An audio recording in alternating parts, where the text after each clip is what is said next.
Who loses if you don't win?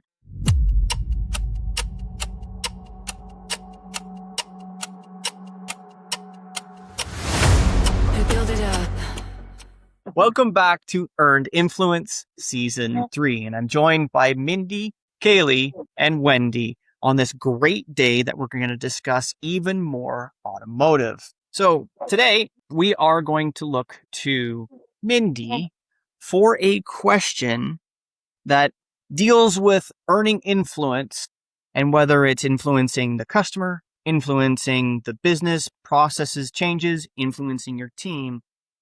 And somewhere in there, through the work that you do. Mindy? Mine is, what is one question someone has asked you that changed how you lead? I like it. I want to hear from Wendy first. Good. Oh my goodness, that's so bad. Well, put me in the hot seat, and I haven't already had an episode. My goodness. So it's not necessarily a question someone asked me, but it's how I respond to questions and how I lead, period. And I learned it from David Long. And it was brought up this morning because I'm building a BDC, and the big part of the build is every morning, because none of these people are from automotive, right? So I have them do a lot walk. I want them to get to know their product. Their product is their inventory. We sell appointments to buy cars. So it's really interesting because it's been a team building exercise, because then we go and we follow the customer journey after we've seen the vehicles in person, so we can be enthusiastic and know what we said. So that said, I sometimes, because I think when we lead, we use, whether it's using acronyms that people don't know, whether it's using industry thoughts or terms or things that we've used over the years, I think we need to be very simplistic when we're leading. And we need to allow it to be basic enough and general enough that people with all different types of learning can perceive it. And one of the greatest gifts I think that David Long has given us is, and the woman exhibited, one of the team members exhibited it this morning. She says, okay, so what you were saying was, and I said, and I commended her, I said, you know what? And they're starting to get real analytic in their critical thinking skills and stuff like that through going out and doing this repetitive thing that's actually building them as a team and allowing us to fire off of one another's gifts from within the team. Because I believe that when we lead, the best ideas come from within. I think we have to enable and empower those that we lead to be able to share their thoughts and to step into their own unique minds and sets of experiences, and everything that has them perceive what we're teaching or coaching or showing from a different angle, different perspective. So the first thing that changed what I lead is just that. And my favorite thing is when you change the way you look at things, the things you look at change. Dr. Wayne Dyer. My favorite thing in the whole wide world, because we have to adopt one another's perspectives to be able to communicate more effectively together, because we have to understand from whence we came, what our perspectives are, right? BDC sales appointments, salesperson wants the warm body in front of them, same thing, regardless of variables, fixed, vendor, whatever.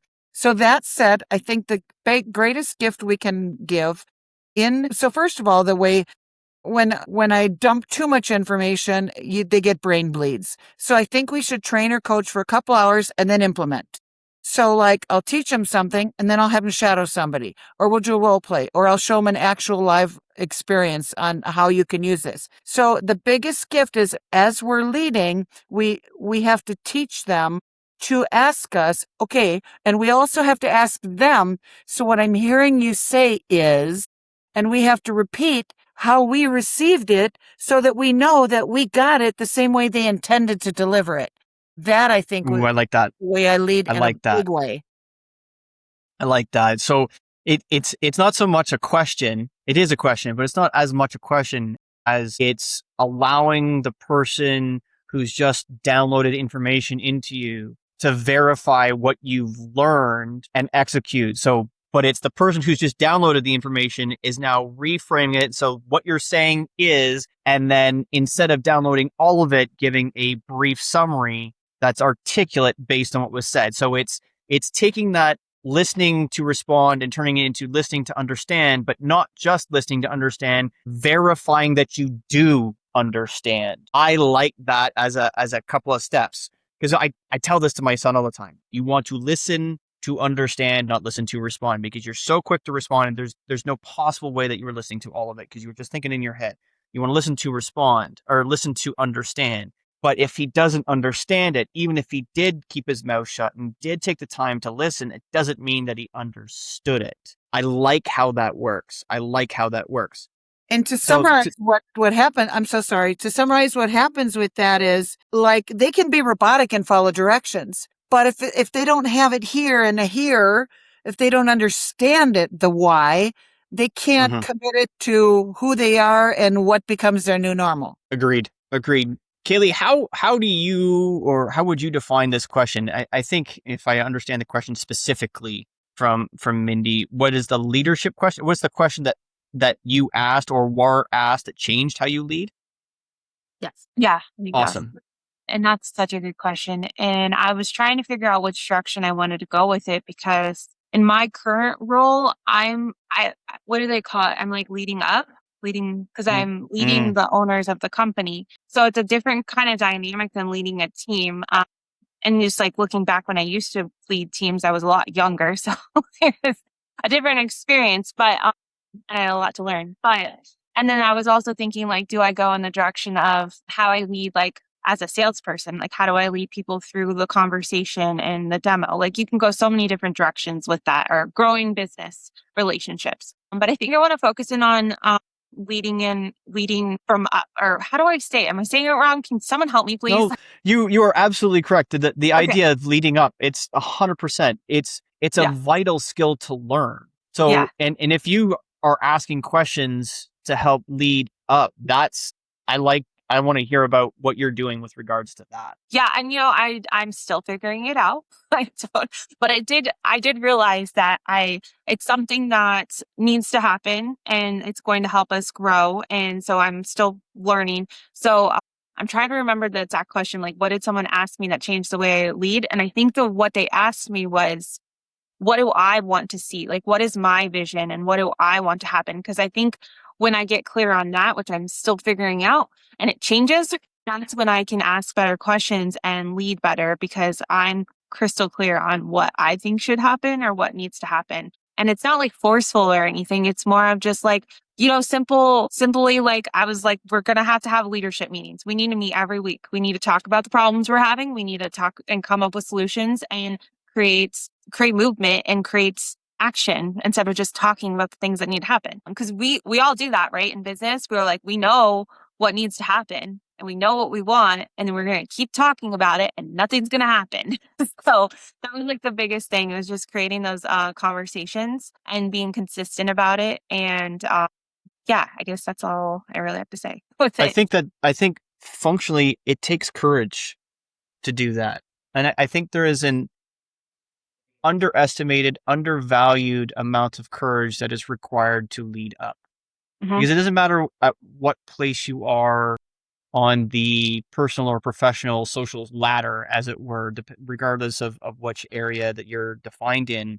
But it takes a measure of courage, significantly less when you are trying to influence a team than it does to say, hey, boss, we need to talk. This is happening, or this is a problem, or this is a situation, or this is whatever. Or even if it's a positive thing, it takes a tremendous amount of courage to do that, irrespective of your position, your role, your experience, your life, right? To the next point, we love to talk. And that's why I really wanted to make sure that as much as we possibly can through the seasons, through the series of Earned Influence, through my podcast, through my business, and through my life, everything I publish and everything I do has some form of actionable insight or actual action in it. Because we could talk and talk and talk and talk. And everybody knows that I love to talk. But when I talk, I really, really want to drive home something that somebody can take away from it and go do something with. And when it comes to leading up, you want them to not just talk. You don't want to just talk with them or them talk with you or tell you even what to do. You want to be part of that conversation. You want to be part of that change, I think, in my belief. And I don't know what the appropriate word is. I would say proud, perhaps, of you for having the courage to do that and say, hey, this needs to happen to help course correct our business. It's not necessarily that we're in a bad situation. It's we can be in a better situation than we are now. And I believe that this, and this needs to happen to do it. That's a really big deal. And it doesn't matter where you are in a dealership, where you are in a business, where you are in the trade. Doing that simple thing, asking the question to get help. And as I say time and time again, you don't build trust by giving. You get trust by asking for help. So it's a really big deal. So Mindy, I'm looking to, you've asked the question. I'm really interested to hear what you're doing specifically. Okay. So this question was actually asked in a leadership training that I was in. Actually, Kaylee's in it too. The Engage training that we're in by Danelle Ducato. And one of the questions that she asked earlier on was, who loses if you don't win? And that's something that I always think about whenever I'm making decisions about a team and myself and how I'm moving my career forward. Is if I'm not winning and I'm not performing at the level that I should be as a manager, as a mom, as a wife, who's losing? My kids are losing. My staff is losing. And to see your staff as not just staff and not as just tools to work and do a job, they're people. And to see them as people really does make your job much more harder in a sense, because you're taking it so much to heart. Like, you have people's livelihoods in your hands. You have people's happiness in your hands. A bad job can ruin your happiness, but a good job with a supportive leader and a good work environment makes all the world of a difference.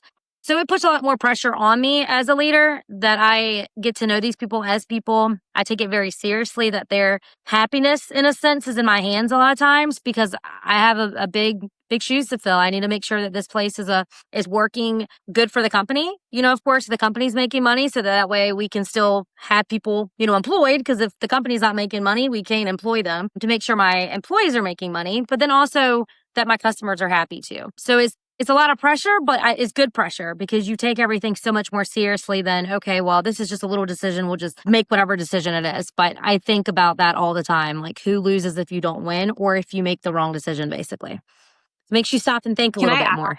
Yeah, it does. That's sorry. Just because please. I'm like, my brain is tingling right now. I love that. We're in the same training. So it's like what you're saying, I just feel it so much more. I feel like, but like when it comes to what you were saying about shit, I forgot it now. Hang on, it's going to come back to me. I hate when I do that. I should just go into it. I do it too. I hate that so much. Okay. So when you were talking about leadership and who, it was going back to, because Liza Borsch spoke at Women in Automotive, and what she really pointed out, because we're like this in the business where we just focus on results, KPIs, and we're not really looking at the human. And it's like, we feel like we are, because we're like, oh, how are you doing? But that's not the right question to ask. I mean, yes, it's generic, but like asking the additional question to actually see the person and learn about them. And she gave like one example where she noticed like one of the service advisors didn't smile a lot and he was missing teeth and he couldn't afford to like get his teeth done. And she went to the GM and they took care of his teeth. So it's like seeing your people and going that extra mile to really help them. And he smiles now, like, it's amazing. And it's not like he didn't want to smile. It's just one of those things. So that was one of the things she presented about, was like the leading people, but it's seeing them and really asking good questions. That's what it's all about. Just ask the questions. And really bonding with them. I think that's the biggest thing. I think was it an Avatar quote? It's like, I see you, right? It's not just that you see the person, it's that you are present. They are present. You are in that moment. And to take it to a step further from that presence, understanding how to ask the question of people that work for you, and whether it's leading up or leading the team, it doesn't matter which one it is. Phrasing questions so that they understand that you see them. So I did not realize how impactful fatherhood was on my life and how much it affects my professional life after becoming a father, because all the things that I have spent decades with my wife. 25 years together this year. We've spent decades together discussing this, that, the other, to length. So all things about teaching each other what we want to do and how we want to deal with scenarios with him. And now that I'm going through those things with him and how Like, why was I not doing this a decade ago professionally? Mm-hmm. Like simple things. And this is where I was going with that being present in the question to ask.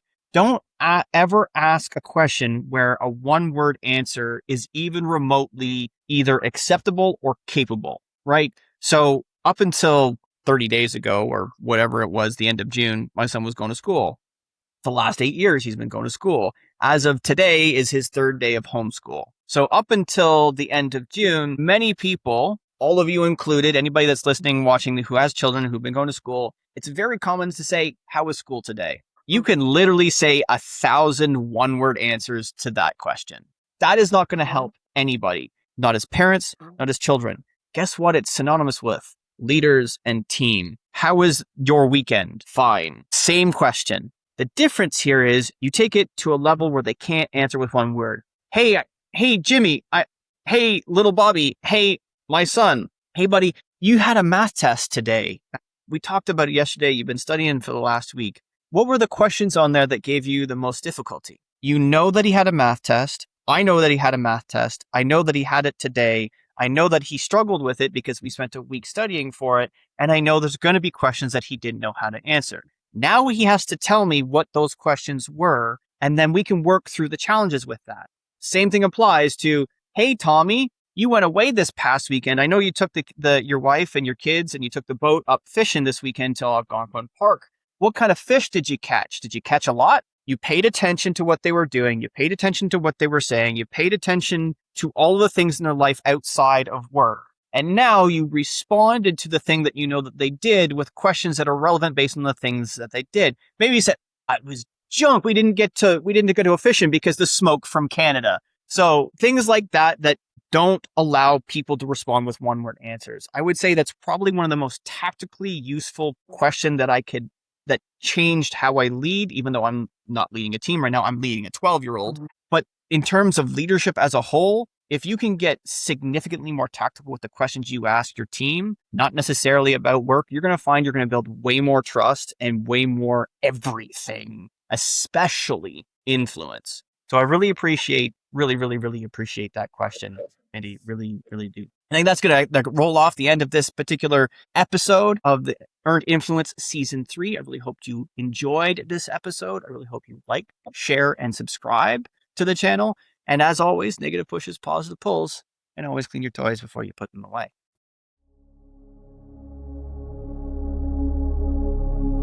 Thank you for watching. Please share, subscribe, and tune in for the next episode.